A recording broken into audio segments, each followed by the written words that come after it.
The exorcist ఒక భయానక కథ. రాత్రి సమయం. వాషింగ్టన్ డీసీలో ఒక నిశ్శబ్దమైన ఇల్లు.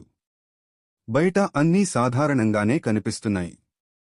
కాని ఆ ఇంట్లో మాత్రం ఏదో భయంకరమైనది మొదలైంది. ఆ ఇంట్లో ఒక చిన్న, ముద్దుగా ఉండే అమ్మాయి, రేగన్. ఆమె తల్లి క్రిస్, ఒక ప్రముఖ నటి. రేగన్ ఎప్పుడూ నవ్వుతూ, ఆడుతూ ఉండేది. కాని ఒకరోజు అన్నీ మారిపోయాయి.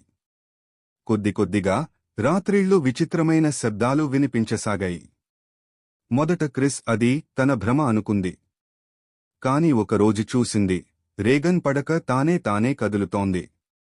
అమ్మా! నా గదిలో ఎవరో ఉన్నారు. రేగన్ స్వరం ఇక ముందు లాగే లేదు. కొన్ని రోజుల్లోనే రేగన్ పూర్తిగా మారిపోయింది. ఆమె గొంతు గట్టిగా, భయంకరంగా మారింది.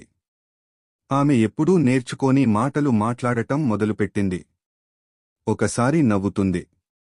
మరోసారి కోపంగా అరిస్తుంది. డాక్టర్ల దగ్గరకు తీసుకెళ్లారు. టెస్టులు చేశారు. మందులు ఇచ్చారు. కానీ ఫలితం లేదు. ఎలాంటి కారణం కనిపించలేదు. ఒక రాత్రి రేగన్ తన అమ్మ వైపు చూసింది. ఆమె కళ్ళు ఇక మనుషుల్లా లేవు. అది ఇక్కడే ఉంది, అంది ఒక భయంకరమైన స్వరంతో. అప్పుడు క్రిస్కు అర్థమైంది. ఇది అనారోగ్యం కాదు, ఏదో దుష్టశక్తి. భయంతో క్రిస్ ఒక పాద్రీ ఫాదర్ క్యారస్ దగ్గరకు వెడుతుంది. మొదట అతను నమ్మడు. కాని రేగన్ పరిస్థితిని చూసిన తర్వాత అతనికి కూడా భయం వేసింది. తర్వాత ఒక అనుభవం ఉన్న పాద్రీ, ఫాదర్ మెరిన్ను పిలుస్తారు. అతనికి తెలుసు, ఇది ఒక డెమన్, దుష్ట ఆత్మ పని అని. రాత్రి మరింత గాఢంగా మారింది. గదిలో దీపాలు వెలుగుతున్నాయి. మరియు ప్రారంభమైంది ఎక్సార్సిజం, దెయ్యాన్ని వెళ్లగొట్టే ప్రక్రియ. ఈ చిన్నారి శరీరాన్ని వదిలి వెళ్ళిపో అని వారు ఆజ్ఞాపించారు. కాని ఆ దుష్ట ఆత్మ నవ్వింది. వాళ్లను ఎగతాళి చేసింది. వాళ్ల బలహీనతలతో ఆటలాడింది. గది కంపించింది. గోడలు కదిలాయి. రేగన్ గాల్లోకి లేచింది. ఈ పోరాటం చాలా కష్టం. ఫాదర్ మెరిన్ ఆరోగ్యం క్షీణించింది.